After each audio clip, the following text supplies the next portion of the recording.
It's time to start Dishin Days with your hosts Tony Moore, Michael Mattis, Justin Lee Hareld, and Araceli Aviles. And now, let's dish.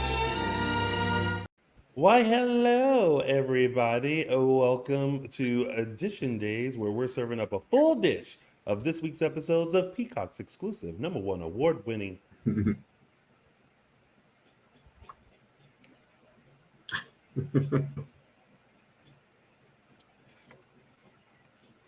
No, really. hit soap opera, Days of Our Lives. If you haven't already, make sure you like us and follow us on all social media platforms. We are Dishin Days Show on Facebook and Dishin Days on X/Twitter, Instagram, and Threads, if anyone is still using Threads. Also, make sure you subscribe to our YouTube channel. That's right, if you're watching us live and in living color, make sure you hit that subscribe button. Tell a friend too as well. And hit the bell notification. That way you'll never miss when we're going live every Sunday at 3 p.m. Pacific Standard Time, 6 p.m. Eastern Standard Time. Oh, and while you're there, take a look at all of our other previous episodes, including many, many interviews with your favorite Days of Our Lives star. And send a comment, like them. Let us know what you're looking at so that way we know to keep on posting. And make sure you take us along your long walk on the beach or hiking up a treacherous trail or stuck in traffic. You can keep up with all the Salem shenanigans on your favorite podcast station. We're on Apple Podcasts, Google Podcasts, Spotify, and iHeartRadio. Just look up Dishin Days for all of your Dishin Days needs. And make sure you show some love to our former co-host and my chocolate twin, James Lott Jr., who is serving up a couple of dishes of his own. Make sure you check out his recap on General Hospital, Bold and the Beautiful, and The Young and the Restless, including some amazing original, handwritten audio dramas, produced, created, and sometimes starring the one and only Mr. James Lott Jr. Because my good old friend James is the only person that I know who was there when the vinyl record was named vinyl. He loves those. And make sure you let us know what you think. Go ahead and comment below. And if you're in our chat, let us know there. You never know when your chat is going to pop up or your comment is going to pop up. And if you're watching us later, leave a comment because we do read them. Eventually, we'll start liking them and maybe replying back. All right. Well, what did we think of this week's episodes of our lovely little soap opera, Days of Our Lives? Whew. I liked it. It wasn't as plot driven as the previous couple weeks we've had. But I think we had some really great interactions between characters that I'm interested to talk about. So yeah, not necessarily info week, but a little bit of a setup for next week, I think. Oh yeah. Yeah, I feel like this one was this week was a definitive. If we were to put a label on it, part 1, and then next week is part 2. I definitely feel that. I thought this week was okay. It was definitely leading up to part 1. Just kind of, I feel like tying up some loose ends before the real bombs kind of happen. Yeah. So, yeah. All right. Well, let's break it on down, everybody. It is now time to start Dishin Days. This is close. All right. Gonna set it and forget about it. All right. Let's kick off our show with our first storyline, which is Here Comes the Brides. You would think that they would have had a discussion of the order of the weddings. I know, right? Yeah, I know. Before the weddings happen. Like, you let not one but 2 brides walk down and go, wait, who's getting married first? Yeah. That was strange. Although I will say the one thing I did like that I don't see when people do double weddings, they had the other bride and groom sit down off to the side. I feel like they never do that. They usually have all four of them up there at the same time, and then they like switch out or something. Yeah. So I actually really like that they had like let each couple get their spotlight without the other couple being there. So I thought that was great. But yeah, when they didn't know the order, I was like, wait, what? I agree. That was I think it was much more tasteful. Yeah. I do too.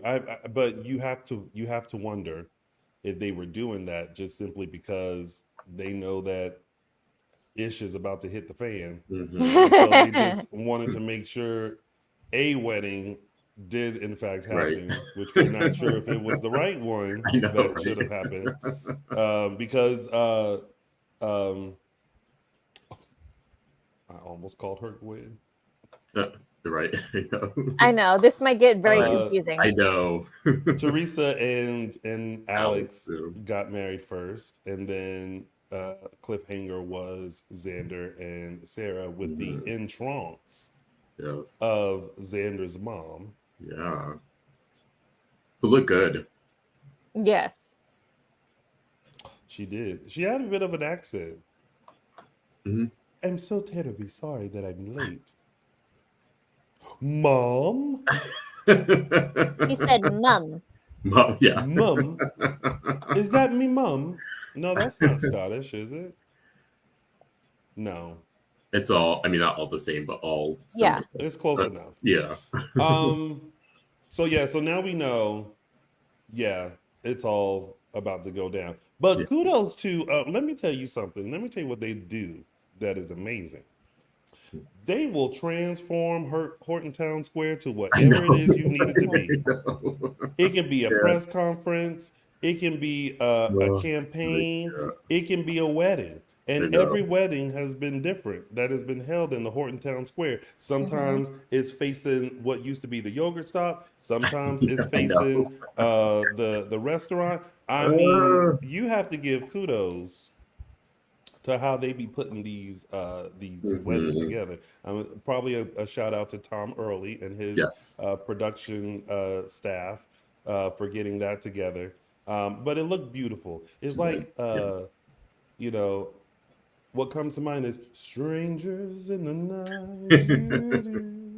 Funny thing, when they zoomed in on that sign when I think it was Xander had walked through the square and it was like closed for private, whatever. I was like, do the people of Salem get annoyed with all these, whether it's a wedding or something? They're like, goddamn, the outdoor mall or indoor mall is closed every month for someone's private event. Like, I can't walk through. Or like, think about, okay, so this was like a Friday, like since it was shown on Friday, the wedding's on a Friday, right? Now imagine maybe you are just getting off work over at Demera Enterprises, and you're like, you know what? I'm gonna head over to. Is that the bistro? That's not the bistro. What's that restaurant? The restaurant in Horton Town Square. Yeah, it's the bistro. I'm gonna head over there real quick and pick me up a little something to eat. Oh man, who getting married in Horton Town Square now? Exactly. See, this is why I think it would be hilarious if there was like a YouTube web series called The People of Salem, where like, hey mom, where the people who live and work in Salem outside of the Salemites that we know, we got their perspective. Because what if Connie came from there? What if DJ Terrence is tearing it up there?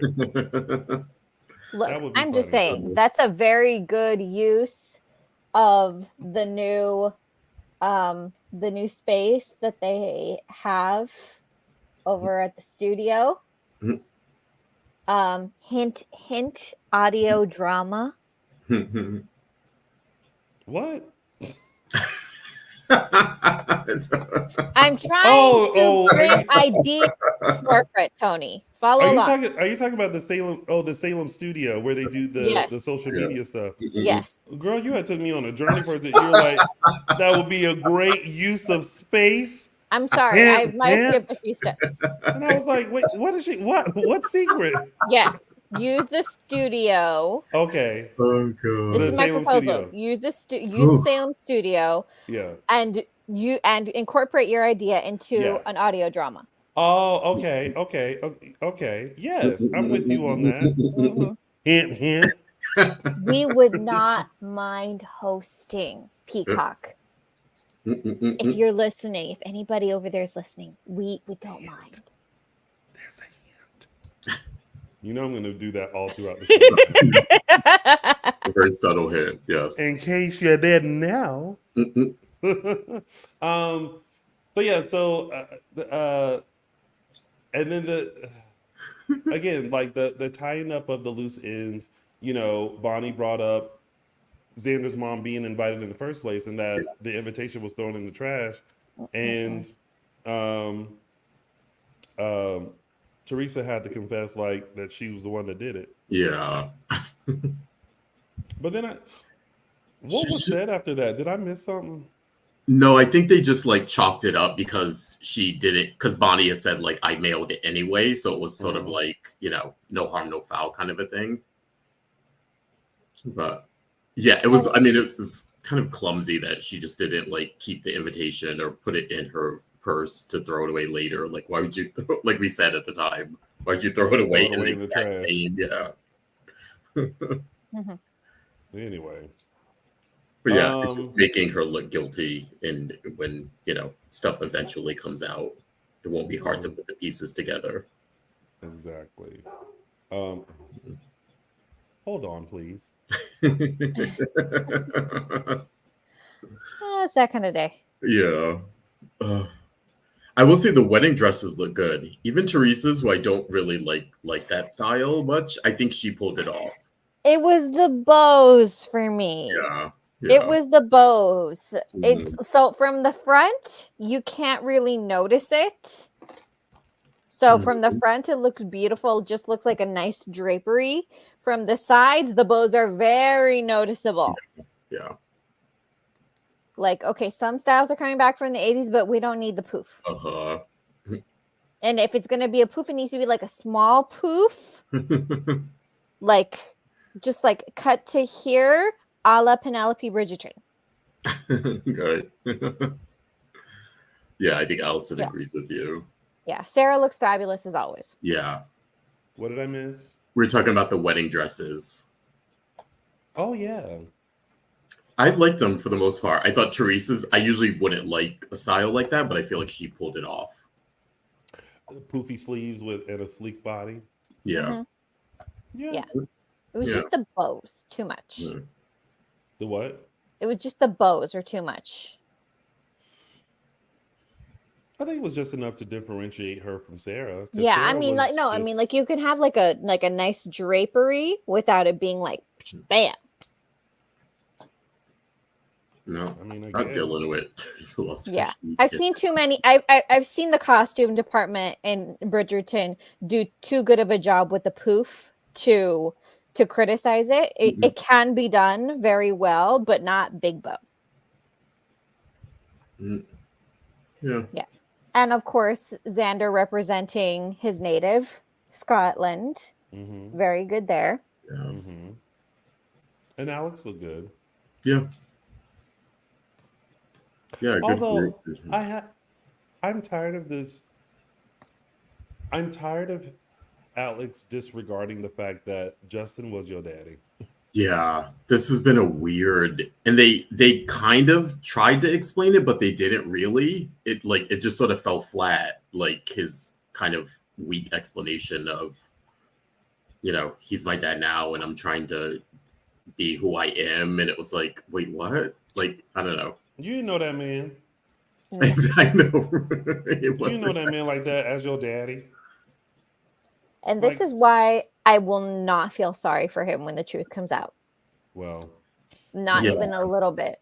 I feel immensely sorry for Justin. I hate that this has happened to Justin, that everything that Justin has had to put up with, but I hope that Justin doesn't just let Alex off the hook for his behavior. Yeah. I agree. I hope he has a good stern talking to him about how, like, even if we thought that this was true, I still raised you. Yeah, and it was Yeah. really glaring, especially when Sonny showed up, because it's like, I don't know, it's weird. Like, even that family, even their own nuclear family, is not. They're all not biologically related. Like Alex Oh. is mom's Angelica.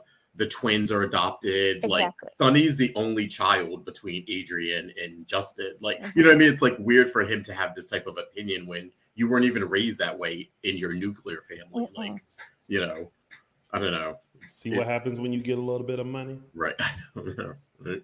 You just act like Mhm. you know things don't even like A exist fool. anymore. Mhm. Darn fool. I like that they let Justin be mad at Victor, like even if he's still dead, or as far as he knows, you know, Mm-hmm. because that isn't something Victor would do to Justin. Someone else maybe, sure, but not him. Yeah. Well, because I think yeah, I mean Justin has a bit of like WTF because it's like why would you if you knew um Annette says good thing we don't have a lot of money I guess I guess honey but it's kind of like Justin's feel is like if you knew this was your son why did you make me think this Mhm. was my son this whole time and then when you right before you you know kick the bucket all of a sudden it's like just kidding. Yeah, It makes no sense. and I can't remember last week if we delved into it, but I like that last week they brought up when it was Xander and Justin at the pub.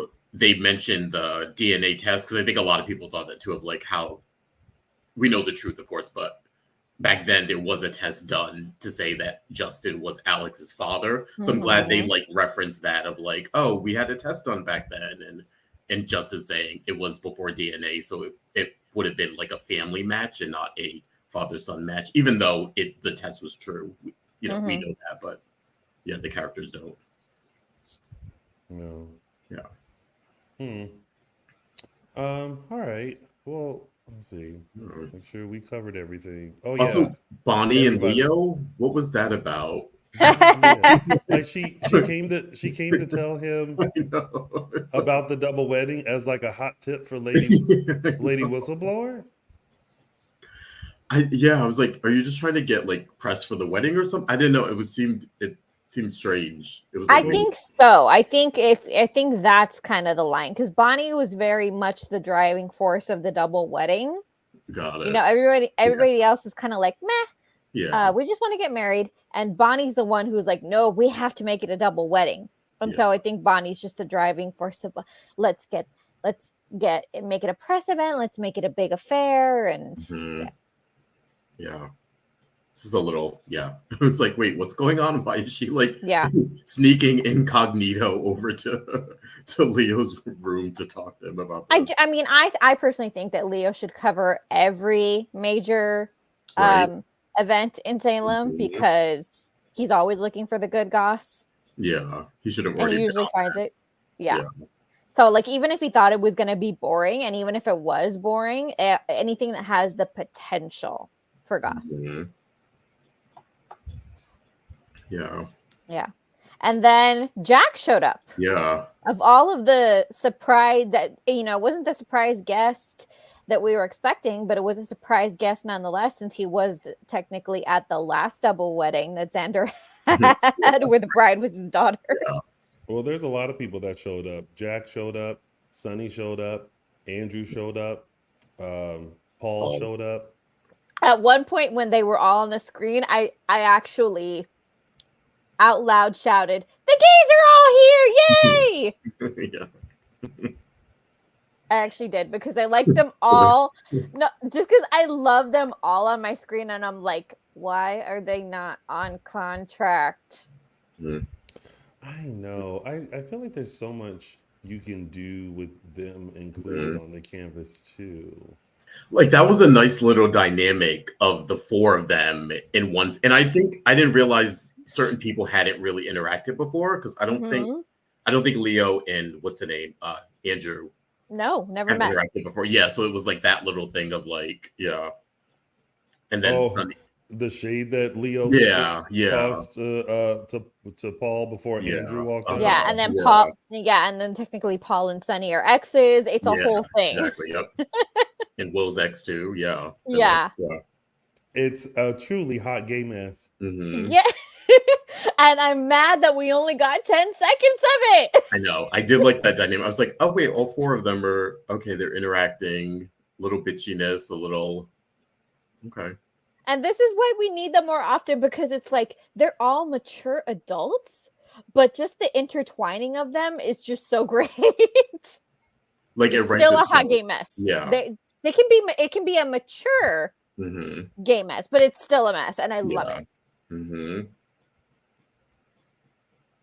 Choo choo, hot gay express. What did you guys think of Xander giving the paper back? I'm glad that Jack accepted. Yeah. But again, I feel like it's just tying. It's like gearing him up, because we know what's about to happen, right? So I feel like it's just one of those things where it's like, no, Maggie, I don't need this money. Yeah, I know. No, Jack, I never wanted your paper. And it's like, because in 2.5 seconds, you about to be a trillionaire. Exactly, right. I know. Yep. Like we see the writing on the wall. Yeah. I mean, it's good that I will say it's good as far as the character is concerned, he doesn't know that. So he's really being altruistic and trying to make things right. But it's almost like the contrast of Alex, right? Like we no longer root for Alex. No, not even because this man bought a horse. Look at that horse. Look at that horse. Look at that horse. And we've just seen how he's changed with money. And now Xander's very like, would you like some more? Yeah, right. Now, I will say, part of me was being a little shady when Jack took the paper back. I was like, now, Jack, are you going to give the paper to Leo? Because you did steal it yourself from Diana. Like, we'll bring that up. I know. Part of me was like, I was like, oh, Jack, you're not, again, it's been X amount of years and the paper's, gone through metamorphosis since then. But still, I was like, oh, Jack, you're not so, you've stolen the paper yourself from someone else. So I mean, he conveniently forgets that fact, and I doubt that Leo even knows. Oh yeah, he may not. All right. Yeah. Well, yeah. That was wait. Hold on. We didn't talk about the one bad wedding guest, guys. Brady. Yep. Oh God. Anybody? Okay. All right. I'm going to put this out in the universe, okay? I do not think that this is Brady and Theresa's time. I don't think it's possible. This is not me shipping them right now. I don't think that, but given everything that's happening right now, given everything that Brady is unaware of, do I think that they need to be together right now? No. Yeah. But for anyone who doubts that Brady's love for Theresa is genuine, joke's on you. Because he looked like he was going to throw up during those vows. Is it so much that it was going to cause him to have a drink? Yeah, that completely threw me and I kind of lost me. I was like, your mama was the devil and you didn't drink. And I feel like we've seen things before where we thought like, oh, Brady is going to turn to alcohol and he didn't. And I was like, this is what's making you go for a drink, Theresa, who you have feelings for. And yeah, I think they're genuine, even though I don't know, the Brady Theresa thing doesn't work for me just because they seem so toxic with each other. Quite honestly, I prefer to have her with Alex, whether scheme or not. I think she's better fit and better suited for Alex. So this part of it, because Theresa right now is at her worst with Alex, whereas Brady does remember. Brady knows that Theresa is toxic right now. He knows that they're not in a place to work. There's that part of him that is realistic in his brain, but he remembers a time, and they brought it up this week, and I'm glad that they brought it up, that they were together, they were in a good place, they were honest with each other, and even though it was brief, he remembers seeing Theresa at her best, and he knows that she raised Tate for the majority of his life, so he trusts her in that respect in a way that he doesn't trust Kristen. So I think anybody who is like a Brady and Kristen shipper, I think that there's a contrast to that dynamic where it's like they say, oh, Brady and Kristen have such chemistry. Yes, they do. But Brady can't trust Kristen for shit. Not even with their child. Araceli. I'm sorry. I've had vodka. Watch your mouth. I apologize. Mama Moore, I apologize. It's been a day. But yes. So Brady and Brady still, I mean, Brady can't do anything about the fact that Kristen has full custody. And that drives him insane to the point where he could never see Kristen as a romantic option, at least not at this point.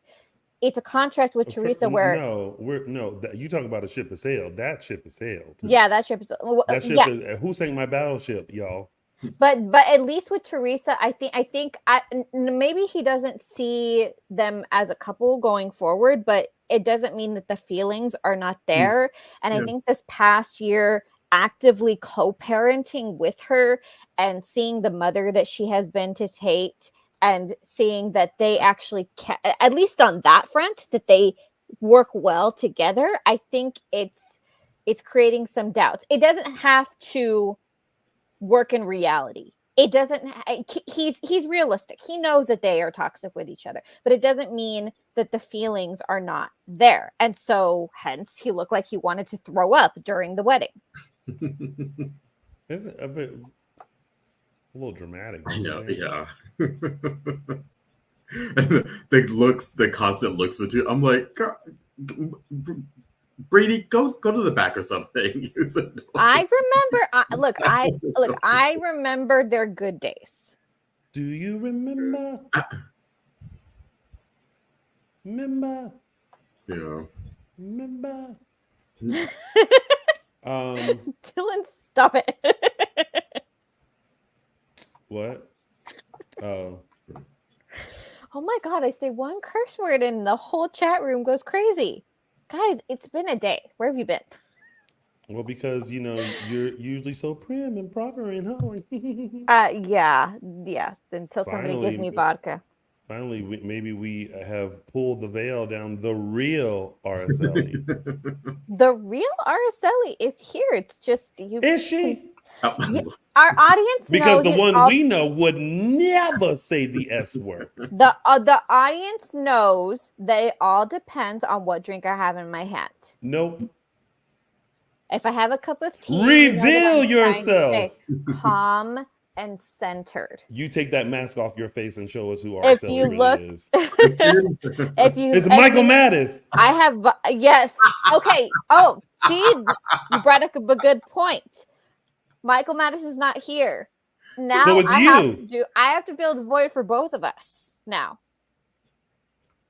Oh God. And Michael yes, Mattis, I've been to the beach. Thank you guys. Michael Mattis wearing an Araceli mask. Not Michael Mattis. Never would have thought I'd see the day. Wow.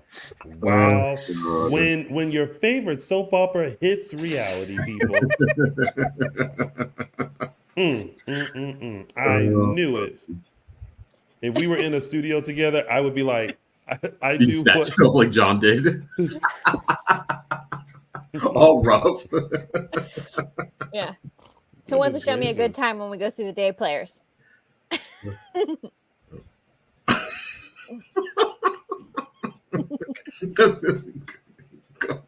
What kind of good time are you looking for? At the Day Players. Justin knows that the day is that week. The whole week is gonna where my mind is that week. So yeah, so I'm gonna have a lot of drinks in my hand. I will only go to the Day Players event after Day of Days if Carson Boatman promises to play that thing again. Oh, and just go. Oh God, yeah.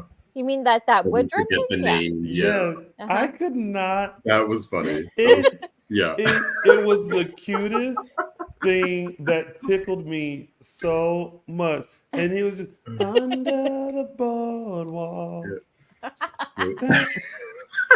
the part you remember. If I remember two things. Well, that's the wholesome part we could talk about that we remember. Yeah. Well, but the two things: Brandon Barash's moment with to his daughter. Yeah. That was beautiful and touching. Mm-hmm. But also Carson Boatman. And if you want to know what we're talking about, come see the Day Players. We will give you information later. All right. Did Was that is that's pretty much it, right? I believe so, yes.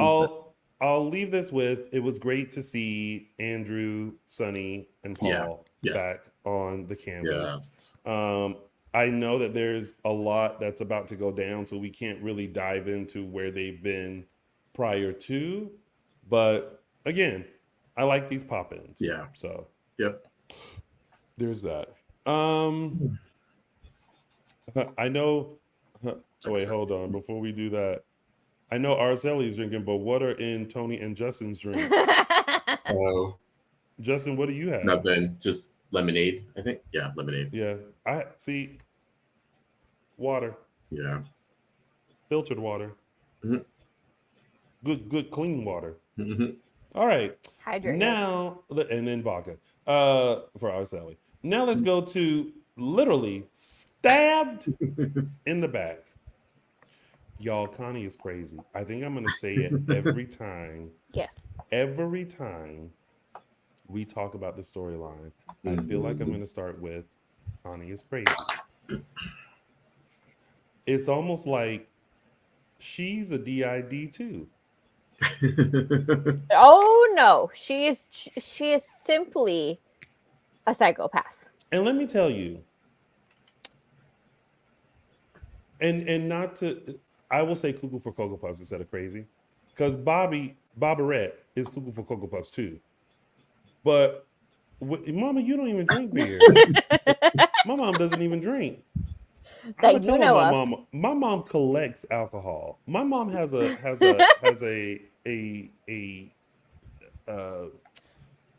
case of just alcohol that's untouched. Like, she don't drink. But let me tell you, when two people are cuckoo for Cocoa Puffs, but one person out cuckoos the puff, you can tell. Because when she came back and was like, I took care of the commits for you, Bobberette was like, almost looked at her like, you crazy bitch. Yeah. And, but at the same time, you looking at him like, you crazy bitch. Yeah. She told you what she was going to, she. Bobby's look was a contender for GIF of the week this week. Because he looked like, what? I don't know how someone out cuckoos the puffs.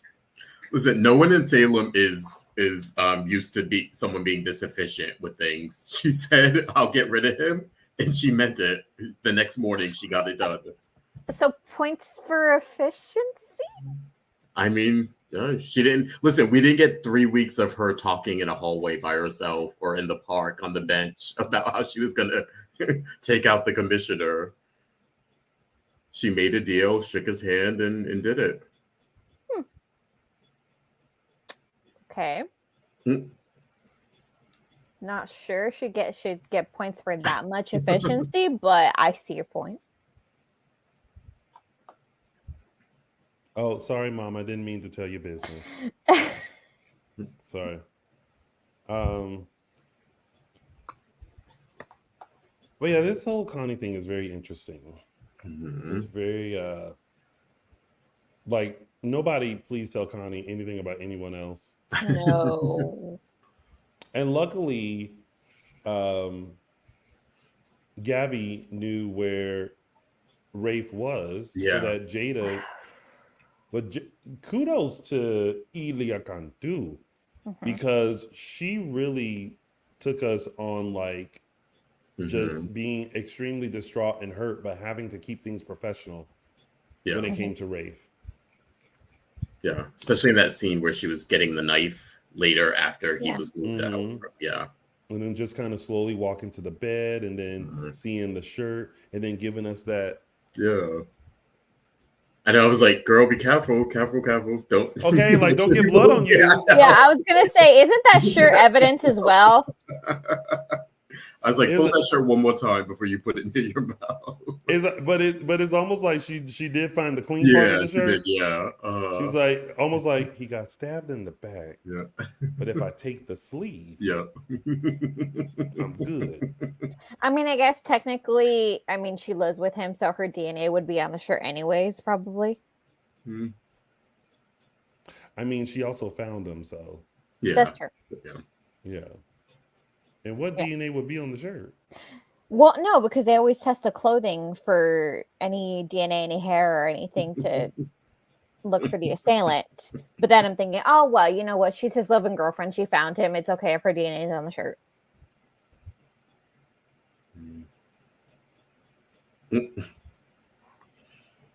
Then we have Fibers. new employee, Connie of Gabby Chic, possibly. What in the what? The second that she, first of all, now Connie's going to be the pop-up girl. You know that meme of Kim Kardashian Oh, God. where she's like this. Yeah. Hi y'all. That's going to be Connie. Like, okay, look. So y'all talk.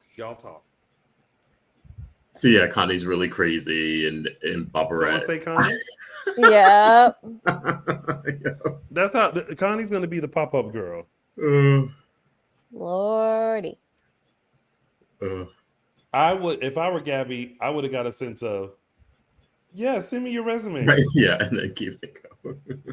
If there was like a written description of, no, I'm sorry, I take it back. There is a written description. In the written description of person you file a restraining order against. There's a photo of Connie there. Of what? Person you file a restraining order against. Oh, absolutely. Person who already has filed, who has a restraining order. Her photo will be up next to Whitley King. I can't believe she stabbed Raven and did it exactly like. I know. I was like, oh, they're gonna make that connection. Well, maybe the killing has stopped now that she doesn't have the knife anymore. Well, technically, she's the same one. That was the same one. I don't know. No, because remember they found Gabby found Lee with the knife. It's still in his back, and she made the stupid mistake of pulling it out. That's right. Yeah. All right. Well, hopefully the local Target in Salem doesn't see Connie continuously buying these big knives. Right. No. Goodness gracious. I will say the only other thing though, and I don't know why I noticed this. There was a moment when Gabby got to the hospital.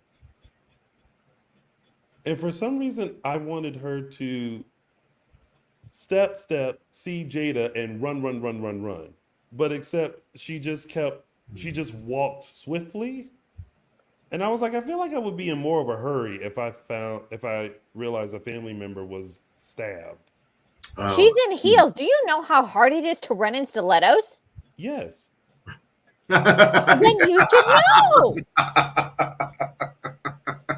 Tony, you and I know it is one thing to walk in stilettos, but running requires you to have your posture perfect.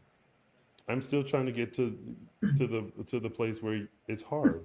I've ran in stilettos. I know you do, but Tony, you know it's hard. You know that it's also, there's also a difference between sprinting and running. You can't actually go into a full run. You have to sprint or else you're going to twist an ankle. It's just what happens. Well, listen, I'm not asking her to be Flojo in the heels. I'm just I'm in a hurry in my stilettos. Yeah. You got to pace yourself. You have to take in the exact height. You have to make sure that you're on a flat surface. It's a whole thing. Yes. I mean, you're talking to someone who's worn a heel or two.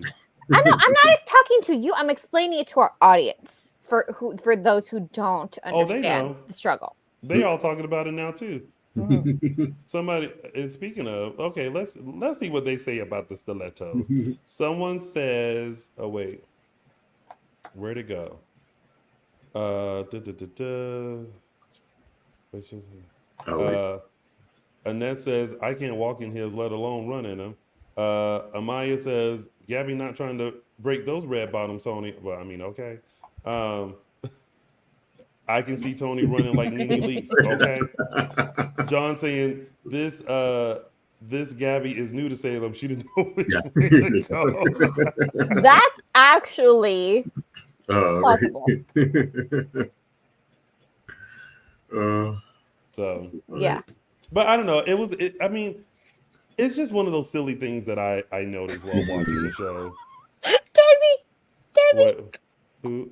What did Debbie say? No running in wait, is that what she said? Wait, this one? Oh, this one? Y'all, that still haunts me. Like, where did her shoes go? I still will never understand. Her shoes were nowhere near her. I think it's been 2 years. Oh my god. Since that we're still on it. Y'all, in one scene, she was up, the chandelier fell, she fell back, there were no shoes. Somebody please explain that. Where was this lady's shoes? Hot mess. All right. Oh man. And poor Kayla having to keep delivering this news and then being like, is this like coming in? We have to have surgery. I'll be right back. Something else about Rafe. I'll be right back. I'm like, oh my gosh. Well, hopefully Rafe will be okay. I can't imagine them killing off Rafe. Yeah. No. But when you think about it, I mean, Rafe's been hospitalized quite a bit. I feel bad for Rafe. I mean, most of the people in Salem have. Right. No, but I feel like Rafe always gets the violent end of the hospitalization. He can't ever just have the flu, you know? Either slightly stabbed or on the brink of death. Oh, and now he's in a coma. Yep. Again. Again. You think they just gonna leave him there for a second? Oh, like they did Eli when we were like, when it was guess who's in the bed every week? Right. Yeah. It's Eli or production assistant. Although you bring up a good point because if I was watching correctly, it looked like Rafe was still actively moving while Connie was doing her little monologue. I saw that too, and I was like, "Oh, is he going to hear her? Is he like retaining the information or something?" I did notice that. I feel like they made a point to show that he was. Yeah, he might have been conscious or something. Yeah, I was wondering. Yeah, might come back to bite her in the ass. Yeah, because I was like, "Hey, Connie, why are you still talking? I know He's still moving." Stabbed him and then delivered a monologue.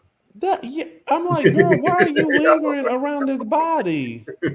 Having all these inner monologues. Well, they weren't inner monologues. That's the problem. Oh, well, they were outer monologues. Inner, outer monologue. Like, okay, this is what she's supposed to do. You're supposed to, and also, what was the noise? You weren't doing the shock put. She came up from like, right? And then she lingered around for about 10 minutes. And then she finally heard somebody's, should have happened 5 minutes ago. Why are you still standing there talking? Like you could have went back to the house and had all that dialogue. Right. Stab. Run. I mean, she wanted to linger because her intention was not just to stab him. Her intention was to stab him and then dump him in Abigail's open grave. Oh, that's right. So when they cover it, he'd be buried alive. Ada got there too quickly. But still, the monologuing was not necessary. Yeah, she probably could have accomplished that if she wasn't. If she didn't give us 10 minutes of backstory of just everything, flashbacks, and all.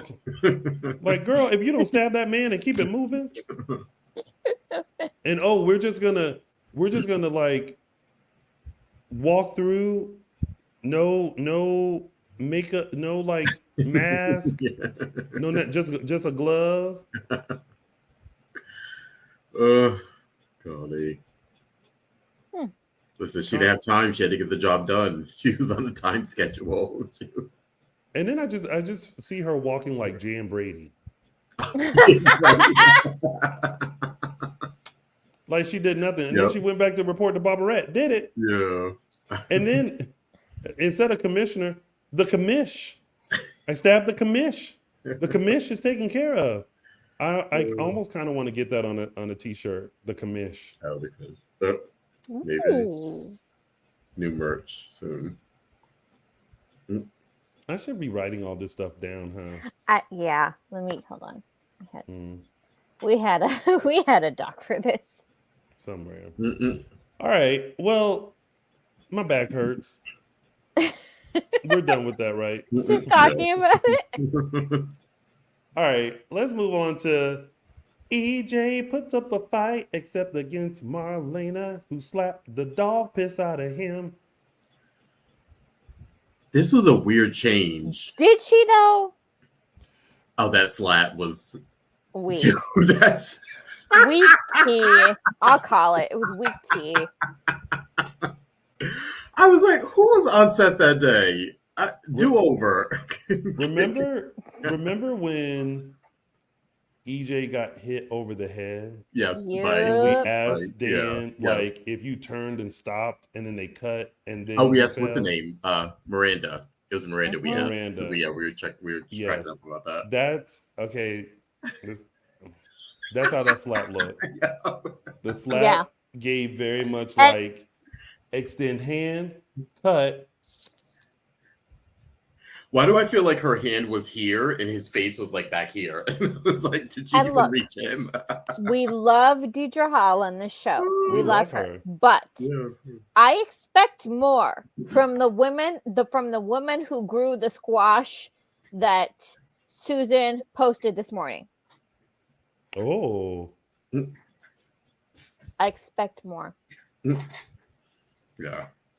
There was a reason that Susan posted that squash. We expect great things from Deidre Hall.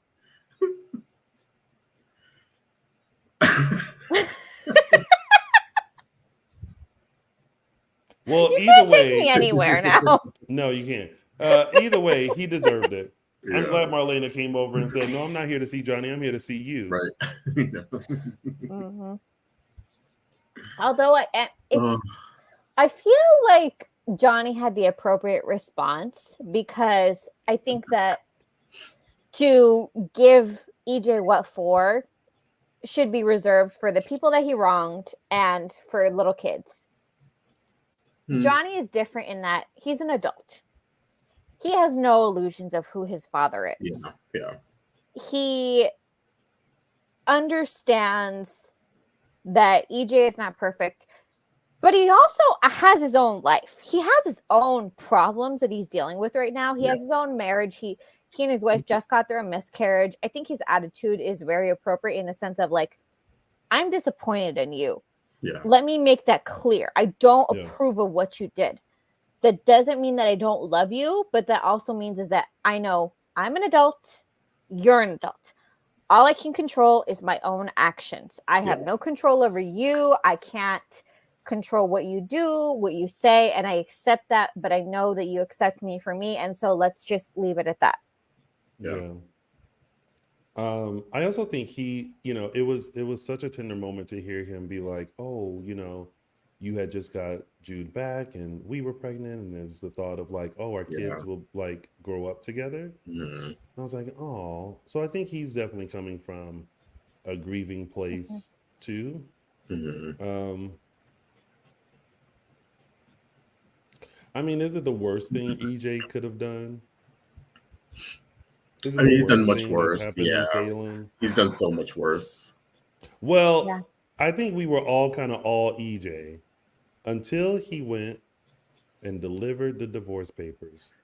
And said he Yeah, that wasn't signing changed. them. and that he was Petty. going to fight for Jude. And I'm like, why? He didn't say he was going to fight for Jude.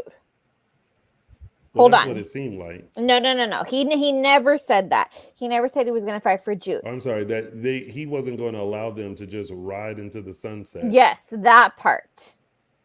Why? I took that for he was gonna try and take Jude. That's what I took. Oh no, I Same. never. No. I never thought that. I don't think this has anything to do. Oh, with you Jude. didn't. We did. Yeah. So, I never thought that this had anything to do with Jude. I think it's simply about Eric and Nicole and saying, I recognize that this is your child. You know that this is your child. I know this is your child. Go ahead, raise him as you will. But in terms of you two being together, that's a completely separate issue. I will not make that part easy for you. Oh no. I'm saying he's using Jude, not that he's saying I want Jude, I want the baby. I think he's saying I'm gonna mess up your life, and by doing that, the way to mess up your life is to take Jude from you. That's what I'm saying. If that were the case, I think he would have filed for custody, or he would have done something of that sort. Simply not granting Nicole the divorce that she wants, I think, is purely just Nicole and Eric. I don't think it has anything to do with Jude. I just feel like this. If y'all want EJ and Eric to be together, Not EJ and Eric. Now that would be interesting. Now That who's would had be the vodka twist here? we need. take two. Right. If y'all want Eric and Nicole to be together, then just let them have a clean break. Yeah. Just go.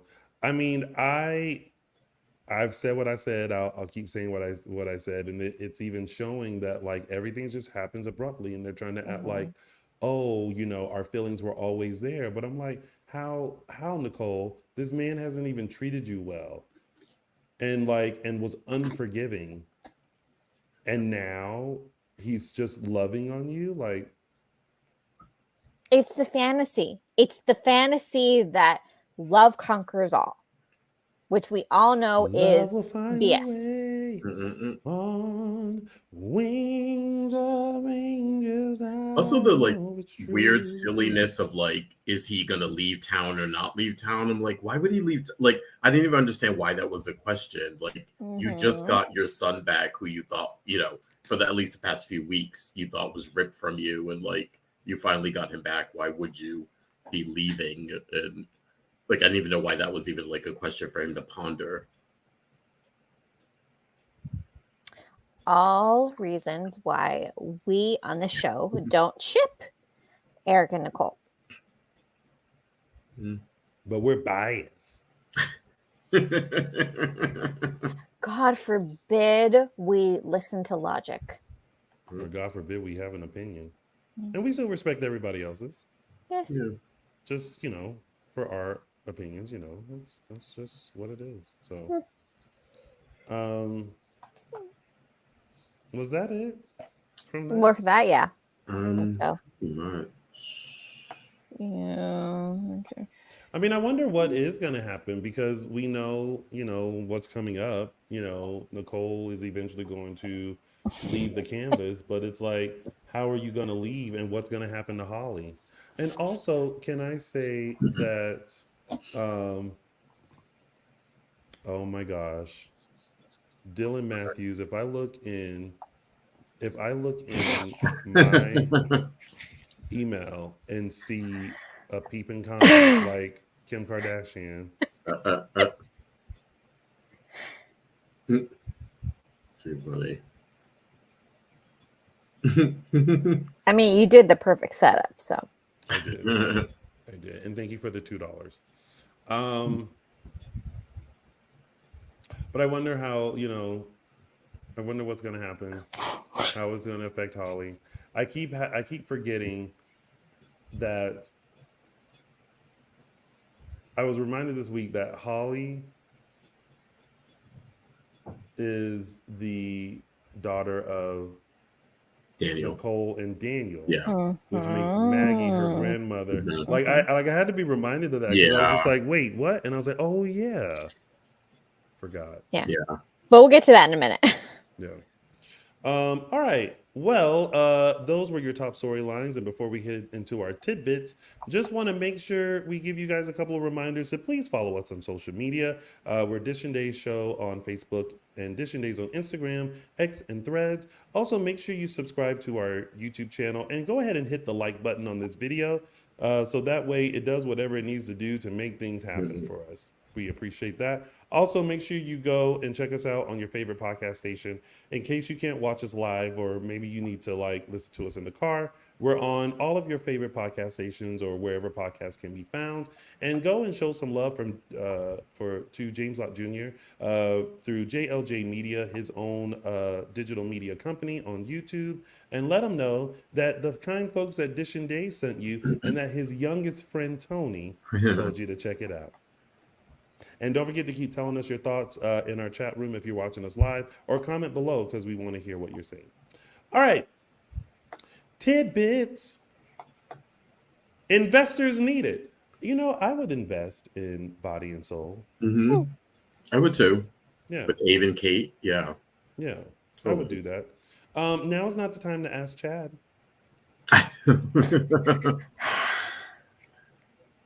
I mean, I guess technically he has the money, so I guess he's gonna just throw money around even though he's preoccupied. Yeah. Yeah. I mean, there isn't a lot of people that he would just, at this point in time, when he is so distracted, just to say, okay, here you go, here's money, and leave me alone because I got stuff to deal with. There's not a lot of people he would do that with. He wouldn't even do that for EJ, but for Kate, I think that she is the exception. She makes a good argument, and then she throws in Abe's name, and he's like, oh, Abe's involved? Oh, okay, all right, you go do what you got to do. Yeah. Yeah. These are the two people that he really, truly trusts. Probably, and he knows their hearts more than anyone in the world besides Doug and Julie. So I think that the combination of those two, he's not worried about his investment. Yeah. Again, see, and this could be a Beyond Salem Chapter 3. The filming of Body and Soul. Mm-hmm. Yep. Side note, I don't know if anyone at Peacock watches this. I just think that Beyond Salem was just such a good addition to Days. To have it maybe twice a year, or maybe even once a year, to just add to the show. You know what I mean? Like, I mean, I say this all the time. I don't know about y'all, but like Beyond Salem, I was waking up at 6 a.m. Oh yeah. Yeah. To watch First thing in the morning. Yep. Yeah. I remember being in Paris and trying to figure out how to do that. Right. I was out of the country when that premiered, and I was like, "Oh my god, how do I access?" Yeah, and I just feel like it's so good, and you can do so many fun things. Like you could feature this. We can even just bring back characters that like are not on the canvas but are somewhere else and incorporate other people. Like there's so much story that you can tell beyond Salem. Yeah. You know what I mean? Like if we want to follow Andrew and Paul for a second, we can do that, you know? And then I don't know, it's just can we do a GoFundMe for them to like I think this is a part of Beyond Salem? I think this is a part of a greater overall resurgence that I think that all of us in the SO community are feeling with the additions of staples like The Bay and other shows which have been since added to the daytime Emmys criteria, with the upcoming The Gates from Michelle Valjean over at CBS. I think we're all kind of feeling like we have the potential for a resurgence now in the soap community, and we should be taking advantage of that in multiple platforms. We should be investing us here who have supported Days of Our Lives on Peacock. Peacock should go ahead and take the time and realize that if they invest it, we will watch If you don't feel like a visual platform is possible, do a podcast, do like a behind the scenes. We who are loyal fans, we will do our best to spread the word. I have heard from friends who have not been watching Days for years and have now this year come back into the fold and are catching up on Peacock. They're taking the opportunity of the last year. Peacock is like relatively has like the last year and a half of shows on their streaming platform right now. They're taking advantage of that and catching up so that they can reinvest in the show. I'm telling you, if there's any Peacock execs, any Days of Our Lives people who work for the company watching right now, now is the time to seriously think about investing in that. You have the perfect platform with Body and Soul. You have the perfect platform with Beyond Salem. Please hear us when we say we will watch. That announcement brought to you by Araceli Aviles. Yes. All right. Well, next up. Oh, side note, before we get to her, Paulina was on the phone with Rave. I know. Oh. Did she not hear the... She didn't hear that? Oops. And she did the thing we all sort of do, where it's like, oh, the phone must have hung up. If they're important, they'll call back or something. Or if she needs me, they'll... Yeah. I suppose she could have just heard a loud thud. That was him hitting the ground. Or even the phone drop. Yeah. Because I know sometimes my phone is dropped and my mom has been like, uh-oh, you okay? And I'm like, oh, yeah, sorry, I just dropped the phone. Yeah. That's true. Sure. So she didn't hear the... Maybe she was like, yeah, Ray, so we're going to have something... Right. Hello. Yeah. Yep. Oh, well, he'll call back. Yep. All right. Now we are moving on to Sophia. Friend or foe? Well, let me add, since you posed the question, Justin. Mm-hmm. Justin. Yes. Sophia. Friend or foe? Foe, and I'm starting... Oh, okay. All right. Araceli? Foe? Sophia. I'm going to say friend. Well, I think you say friend for the reason that the same reason that Justin and I say foe. Oh no, I really don't say friend. I say foe. I say, listen, your little feelings might have gotten hurt, but you have to understand why they were doing it. Like, girl, good guy, girl, get a grip, and like let these folks do whatever they need to do, and not be all up in their business and being but here's the thing. Well, I have something to tell you, Theresa. It's like, no, you don't have nothing to tell her. Yeah. Like, go and get you some business. Okay, but here's the thing. We've seen Petty on the show. We've seen various variations of Petty. Hello, you're talking to Petty LaBelle. Exactly.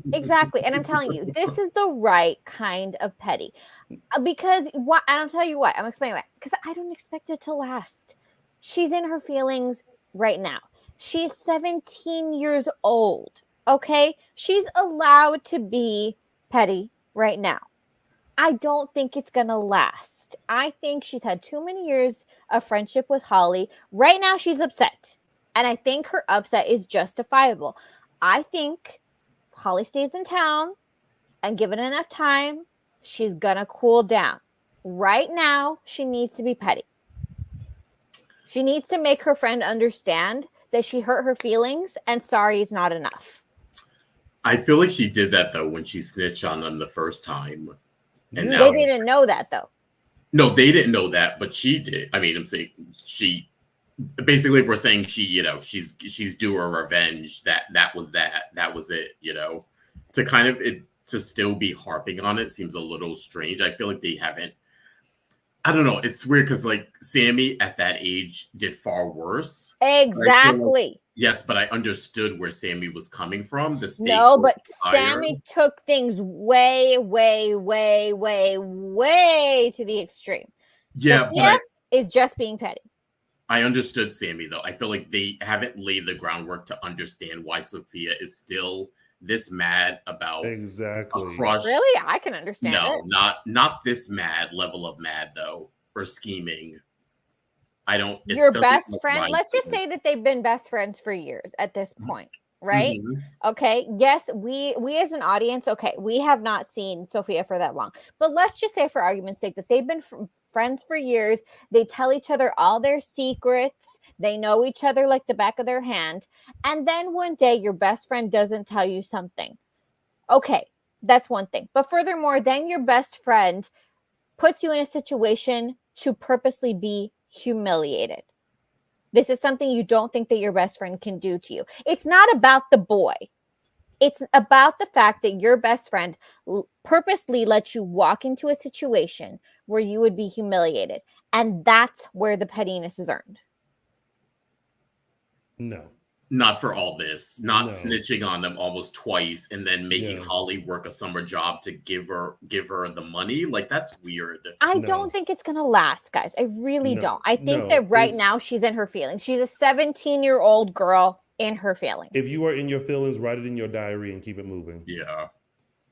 You have too many feelings about this one lonely crush or one mistake. It's not about the crush. It's about the friend. And I guarantee you, further down the line, that's what the conversation is going to be about. It's like it's really not about the boy. It's about the fact that you two were friends and you let me walk into a situation that you knew would humiliate me. No, first of all, there was no way that she was going to be humiliated. It's a simple, I didn't tell you the full truth, which was Tate and I were seeing each other. But they couldn't say anything because they weren't supposed to be seeing each other. And it doesn't matter at that age. There is an implied. They came up with a plan to you go date. You take this person to the prom and take this person to the prom. We all end up hanging out, right? But they girl code had a conversation about this in the thing. They both admitted, like, okay, sorry, we didn't fully think about like how you would feel in this situation. Our bad. So all of this is really just a conversation that needs to be had where both people messed up, right? And it's like what Caroline I didn't mean to hurt you. We thought of a plan that selfishly best suited us. Yeah. But we didn't think about how that would affect you or how that would affect Aaron. And it didn't affect Aaron that much because Aaron liked Sophia. So they were like, bet you like Sophia, then how about we just get her there and then y'all hang out. Maybe she'll like you and then we go do our thing. But they didn't fully think about Sophia. But Sophia doesn't need to be this petty. Yeah. The first time, okay, fine. You got them back or whatever like that. Now, girl, let it go. Let it go. Okay, you can tell two things from everything that Tony just said. And I have two people in the comments who are backing me up. One.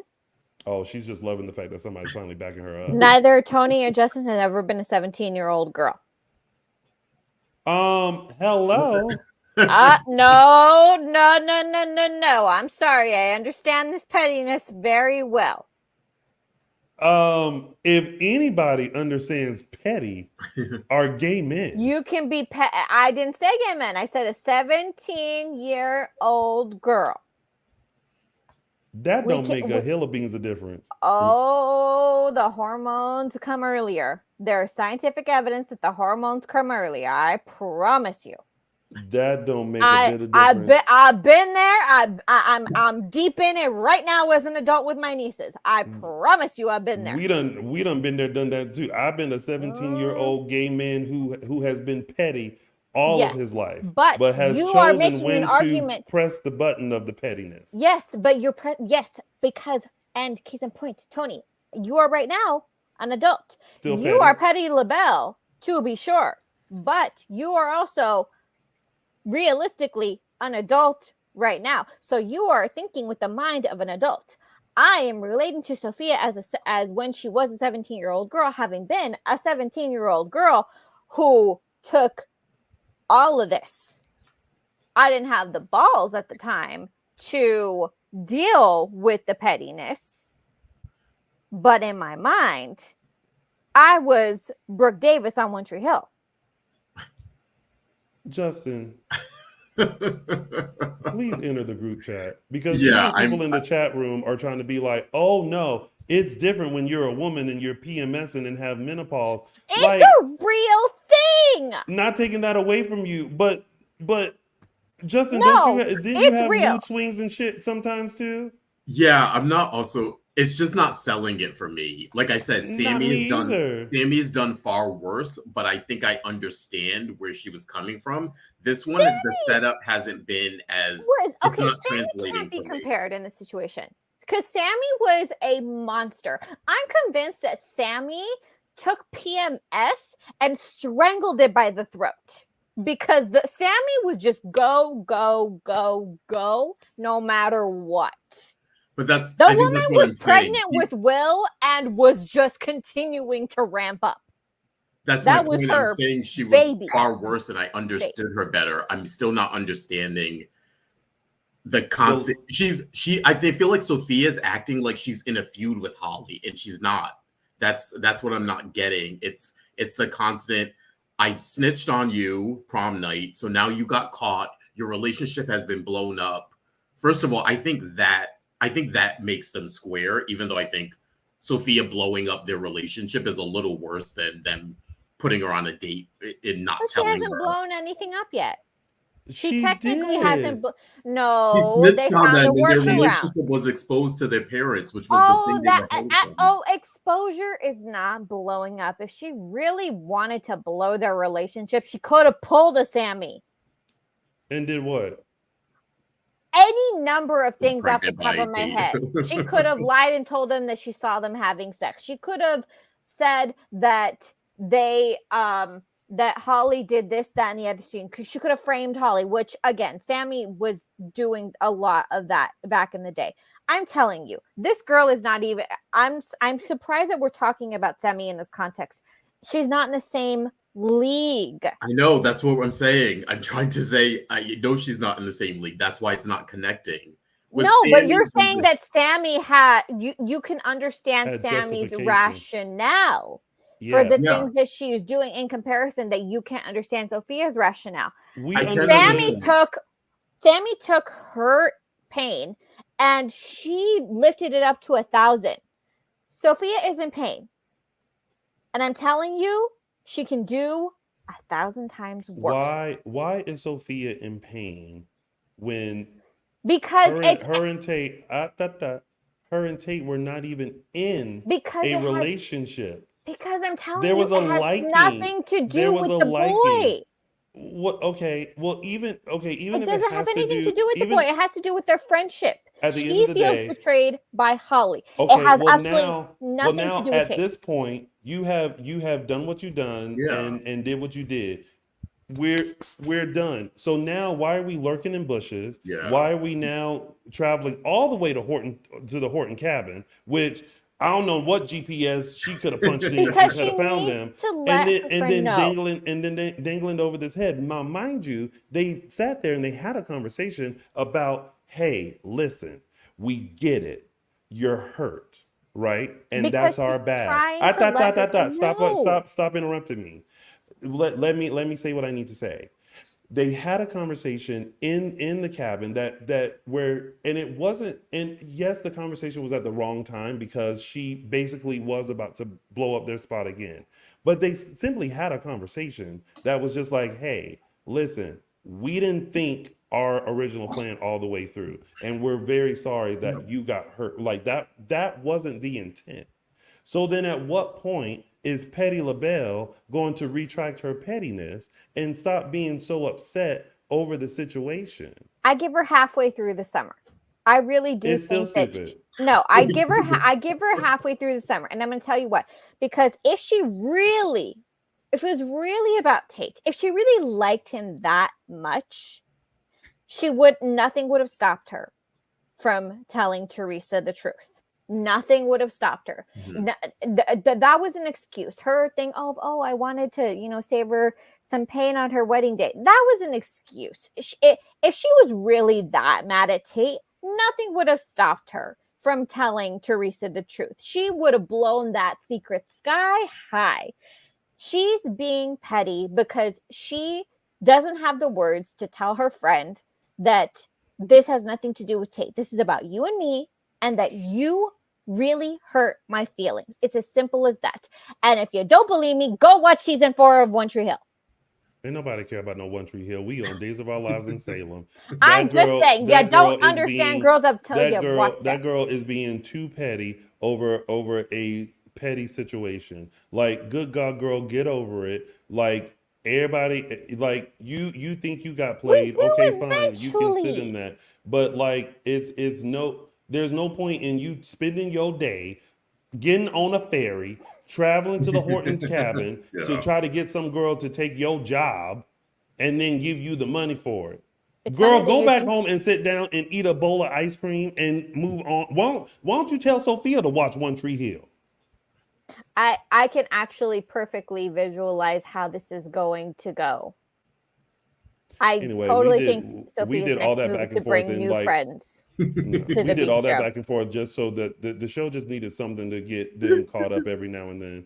They're working on the remix of She's a Teen. Okay, fine. Like, yes, you can be petty as a teen, but at some point, it's like I caught myself watching the show and just being like, ugh, like, girl, like, go home and like just this is not the point. She needs a little time. This is not going to last. I know promise. At one point you are going to stop interrupting me. I know that. You're not listening. Okay, when you go back and watch this, and when you talk about, and when you have your points, and when you're talking, and you'll see Justin and I sitting here listening to you without interruption, then you'll understand why I'm like, girl, you're gonna stop interrupting me. I gotta go. I don't care how much vodka you had. You're not gonna keep interrupting my thoughts. Justin entered the chat. Where have you been? I made my point. You got me dealing with this vodka intoxicated girl who keeps talking about One Tree Hill and the pettiness of teenage folks. We have all been teenagers. It's just not connecting for me. I think if it were a different scenario, it would connect for me. And that's why I'm using the Sammy excuse, because Sammy, it connected for me. Even though I didn't like the thing she was doing, I understood it from her standpoint of being sort of crazy and feeling like she was neglected and having an adversarial relationship with Carrie. I don't understand the Sophia is this vengeful against Holly when they've had a great relationship up until then. I understand Sophia being hurt by that, and I understand expressing that. I also understand her snitching on them as a way to get back at them. I don't understand it going from that point where I think it, quote unquote, is even and they can make amends and be friends again, to then continuing it. That's where it's not connecting for me. It's simply a way for her to express her hurt. And I emphasize, write it down. This isn't going to last long. I doubt this is going to last through the summer. I really doubt it. This is just her in the moment feeling her feelings. I doubt this will last. This was Tidbits, Debbie. She still has no reason to be that petty. I'm with Justin. Okay. Mm-hmm. It's so funny how certain storylines will get us where we'll think something else big is what we're going to be honest about, and it's friend or foe is the one that like. I mean, this whole storyline like has us riled up because I mean this goes back to the fact that Tate is even with Holly. Yeah, I know, right? And at some point we just accepted Tate. Okay, fine. You want Tate and Holly together? Fine, we'll go with it, right? It doesn't matter anymore that he was in jail for all that time. She was in a coma, woke up, didn't want to tell the truth. Y'all still in love with each other? Okay, fine. Now you got this little Sophia girl and her little feelings hurt, and now she wanna and it's different friends. Aaron is over in wherever he is in the cross camp, and Sophia is trying to blow up the whole plan. They got two different kind of friends. And yet, ironically, do you realize how few times we actually said Tate and Aaron's names in this conversation? Which I think should prove my point that this ain't got nothing to do with the boys. This has everything to do with the girls. Well, because on their side, like I said earlier, Aaron liked Sophia. Mm-hmm. So the plan worked out in everyone's favor except Sophia, because Sophia actually liked Tate. But Tate and Holly were still together, and Holly did not tell Sophia, girl, listen, I'm dating Tate on the low. And yes, you can be upset about that. Yes, there is a moment where you can be like, well, girl, why didn't you tell me? And you can even get back at her and have a secret and not spill the tea. But to keep this pettiness train going, it's kind of like, now, girl, you might. I'll tell you who her mama is, Connie. And on that note, do y'all have anything else to say about this before we close this out? No. I've said my piece. You said a lot.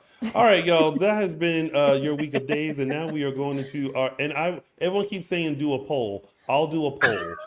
I will do a poll on if Sophia is a friend or foe, and then you can also tell us your thoughts. Is she being too petty, LaBelle, or not? You can also tell us if you were or are currently raising a teenage girl. The level of pettiness doesn't matter whether you are a boy or a girl. Because let me tell you, I am a Capricorn male. The level of pettiness that I have is on a high. And you tap that in with my rainbows and unicorn, it is insufferable. I'm a Virgo female. We don't accept anything but the purest rational argument. Anyway, so we are now going into our segments, and we're going to start with mine, which is Tony's official 3 Snaps Award. Oh, snap! All right. So sometimes you come across a statement that someone makes, and you think to yourself, no lies detected. And that's what happened this week with the one and only Leo. Check this out. No. Anyway, although I don't blame Theresa for wanting Alex's fortune and all that it can offer her, I would marry that beefcake if all he had was a styrofoam cup with some loose change in it. I mean, between him and Xander, every day is like a dry run for another Magic Mike, right? Absolutely. When it comes to Alex and Xander, I don't care if they had a pot to piss in. If they said, will you marry me? Yes. Yeah. So for his no lies detected statement, Greg Rickard, Leo Stark, you get Tony's official 3 Snaps Award, honey, because let me tell you, them men's is fine, honey. They is fine. They is fine. They ain't got to have nothing. They could be a homeless man on the street, and I would take a look at them and go, all you need is a good bath.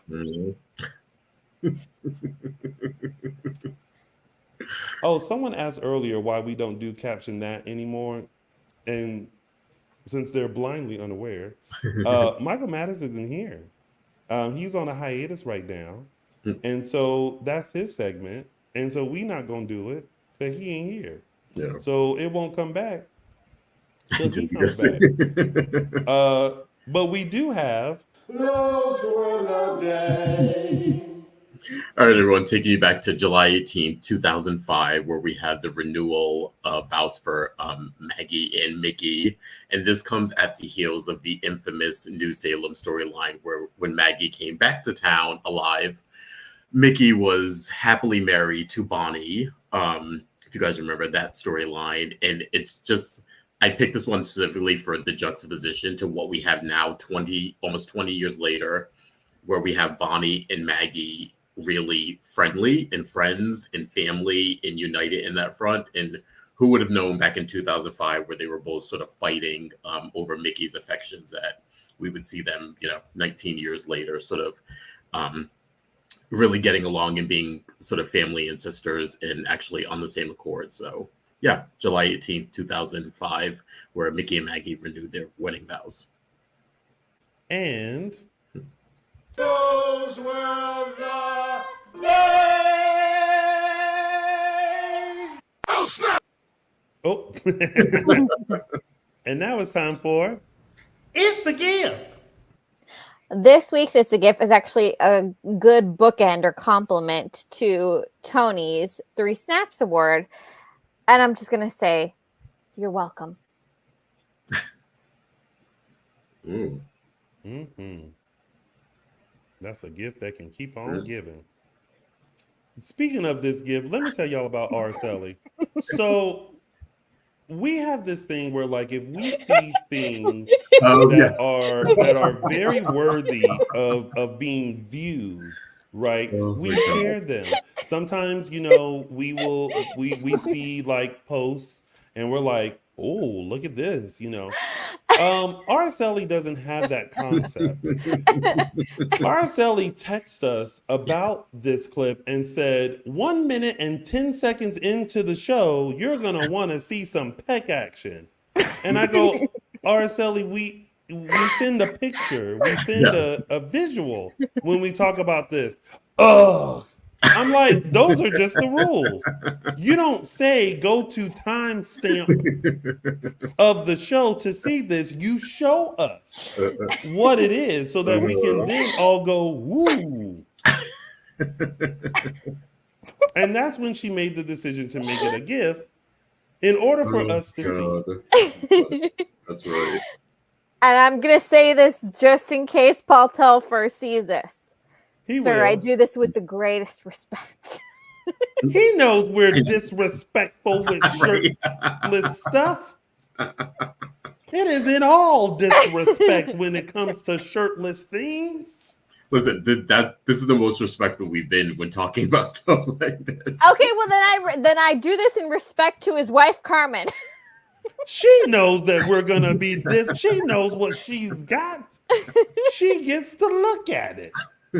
We get to see it too, and we are happy about that. I don't have a fan. We love it, and they love for us to see it, which is why we get to see it disrespectfully.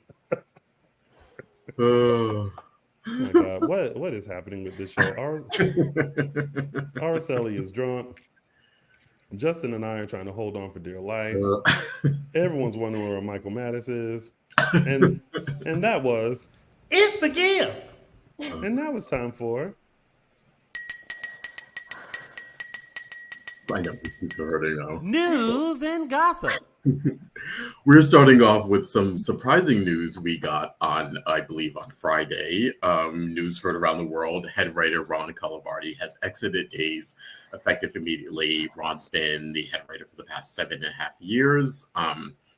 We do know that he taking over the duties will be Paula Quickly and Jean Marie Ford, who you may know. I know Paula has been a head writer in the early 2000s. Jean Marie Ford has also worked on Days as a writer, I believe, and also behind the scenes in other capacities. So while both women weren't on sort of staff at the time, they have a long sort of tenured history with Days and being writers. So it's be interesting. We will have 2 new head writers coming up. I will say Ron's stuff will continue to air until April of next year, 2025. And then I believe the new stuff, of course, we will see in May of 2025, which is interesting because we're heading into the 60th year. So we will have half of the 60th year with Ron's writing and the other half with Paula and Jean's writing. So interesting. And we did get a statement from Ron saying it has honestly been one of the great joys of my life to be head writer of Days of Our Lives for the past 7.5 years. He thanks a lot of behind the scenes people and also thanks fans for their passion. So yeah, we've had Ron on the show many times. He's always been great and gracious to us. And we've had a ball the last 7.5 years enjoying his writing and commenting with him back and forth. So yeah, Ron, thank you.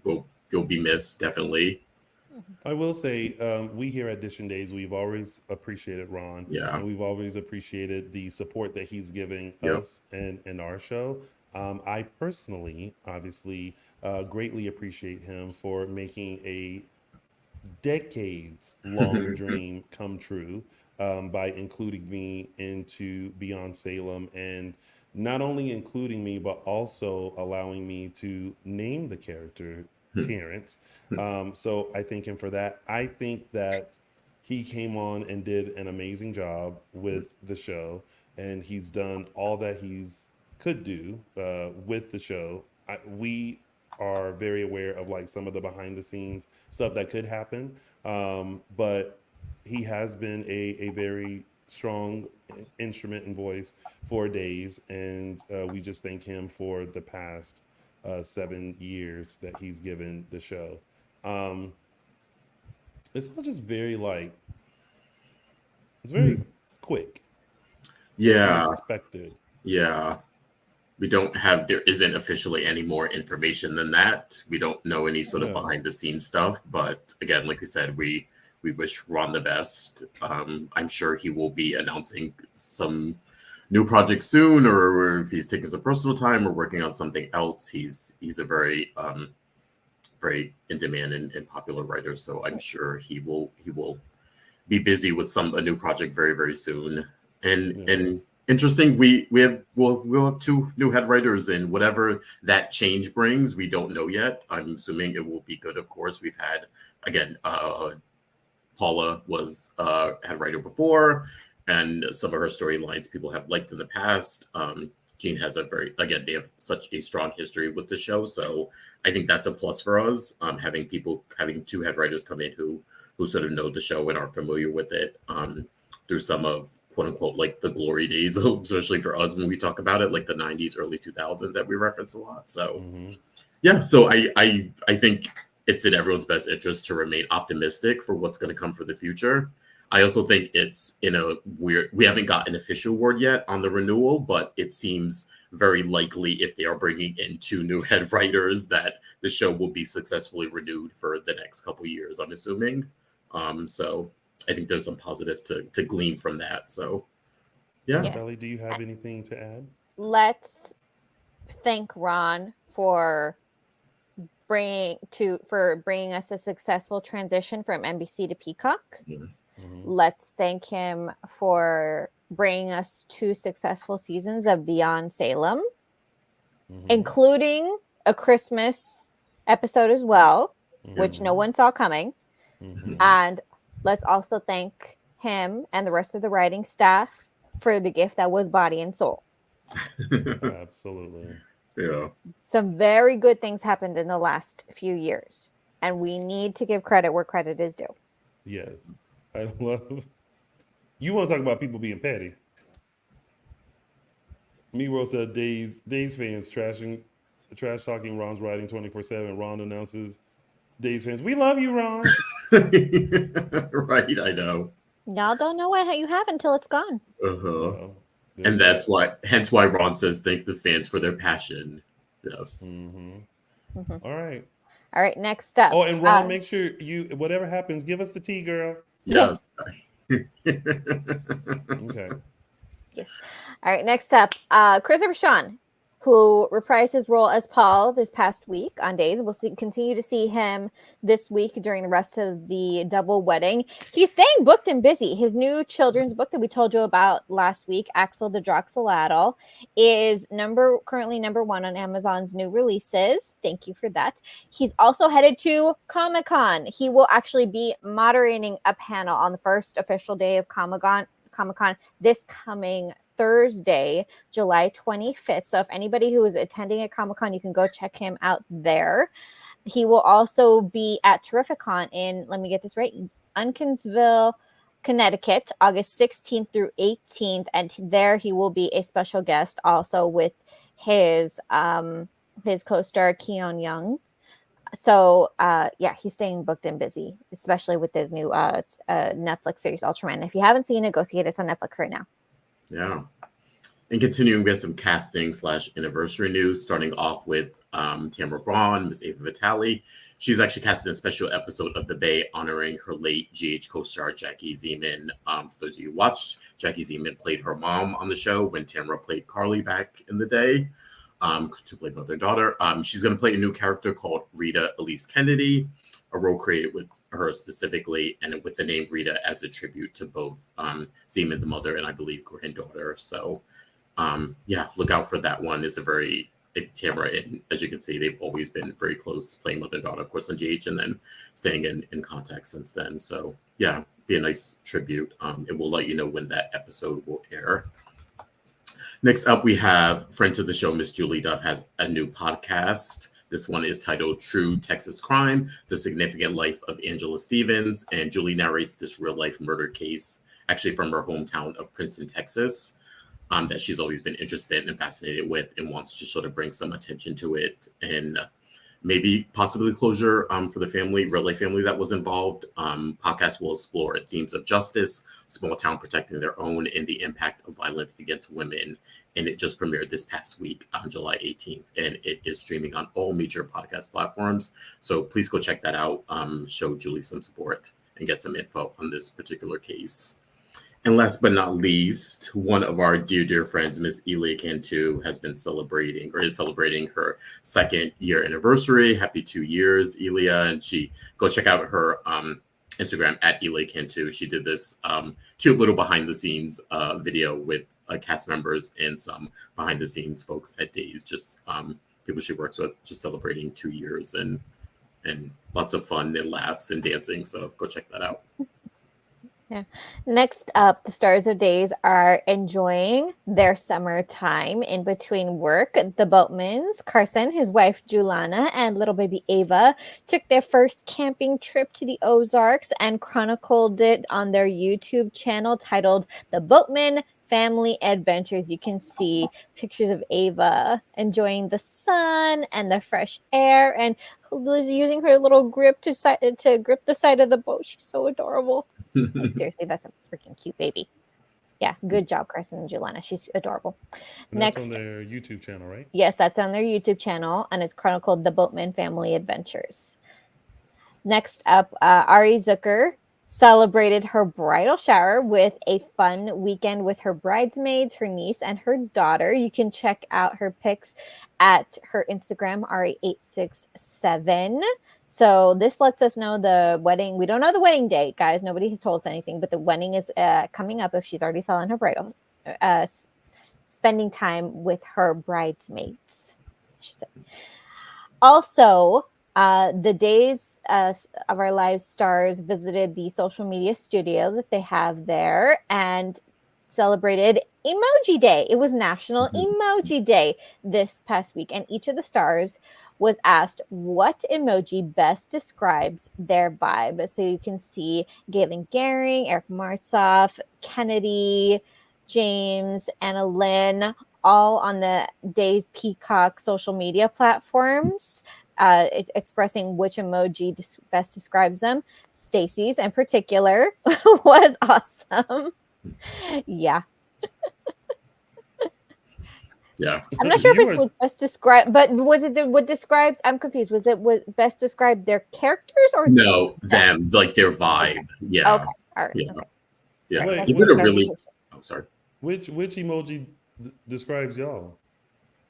Ooh, it's a good one. I know. I use this one often. Which one? Oh, okay. Oh.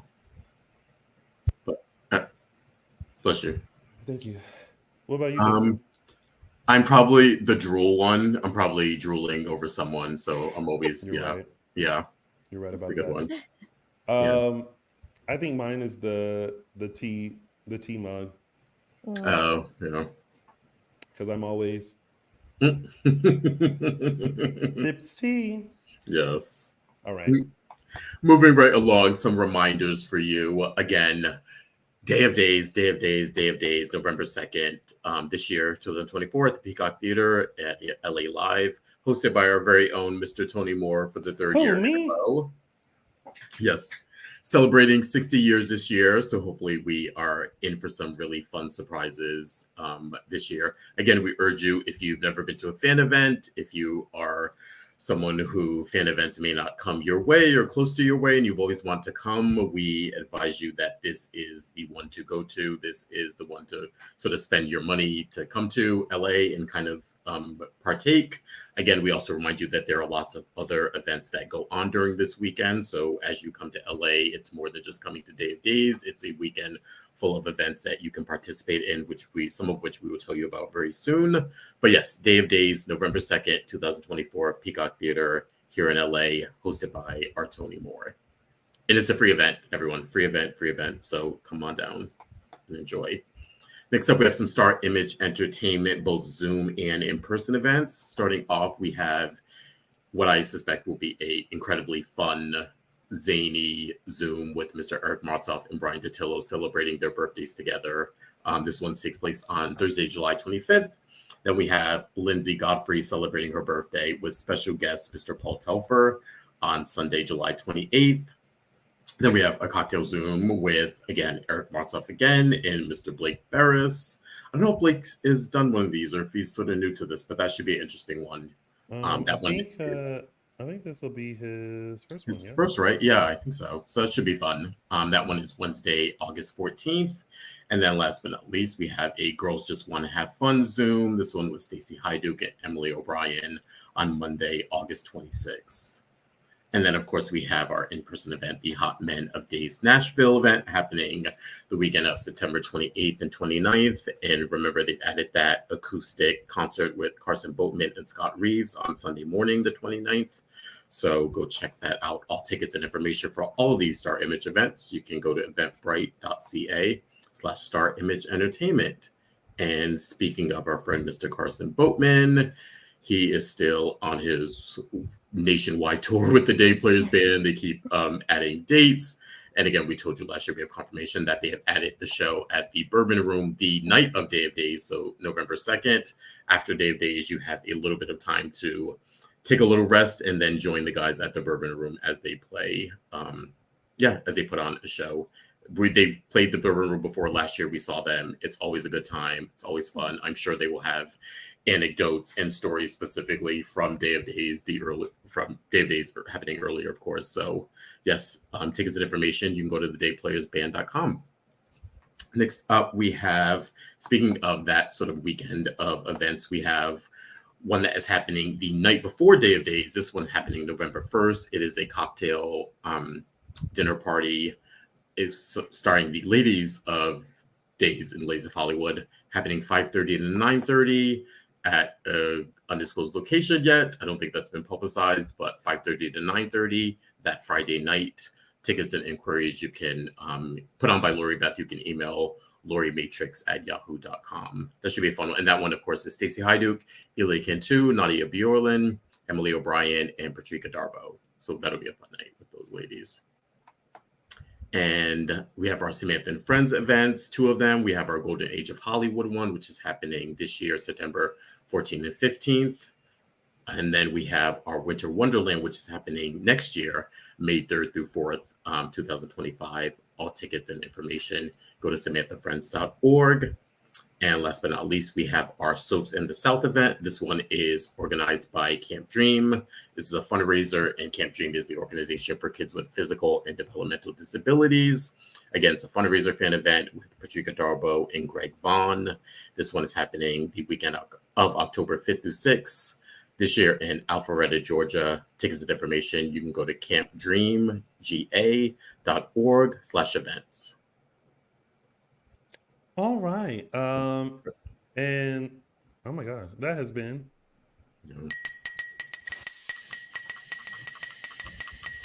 news and gossip. And now it's time to find out what's coming up this week on Peacock's exclusive #1 award-winning hit soap opera, Days of Our Lives. You want some company? Oh. We slept together. She's never coming back to you. Does Holly know that you killed her father? Angelica did not write this letter. I did. You changed the letter. Tell me the truth. Going somewhere? Going out the same way she came in. It's happening. It's happening. Yeah, quickly. Oh boy. Okay. Well, all right, everybody. That is it. That has been our wonderful Dishin Days show. But before we head out, Justin Lee Hareld, where can they find you? Find me on Instagram at Justin Lee Hareld. And Araceli, where can they find you? You can find me on Instagram and Twitter at Tia323 Araceli. Don't send her vodka. And make sure you go and show some love to Michael Mattis on Instagram and Twitter, ML Mattis. He actually just did another photography gig last night that he just posted, so go show some love for that. And you can follow me on all social media platforms at Lounging with Tony, and you can find us at Dishin Days Show on Facebook and Dishin Days on Instagram, X, and Threads. Thank you guys so much for tuning in to another wildly adventurous Dishin Days. We'll be back next Sunday for another full dish of this coming week's episodes of Peacock's exclusive #1 award-winning hit soap opera, Days of Our Lives. We're back live next Sunday at 3 p.m. Pacific Standard Time, 6 p.m. Eastern Standard Time. Until then, everyone, have a wonderful week. Enjoy yourself, stay safe, and as always, watch Days. Bye, everybody. Bye.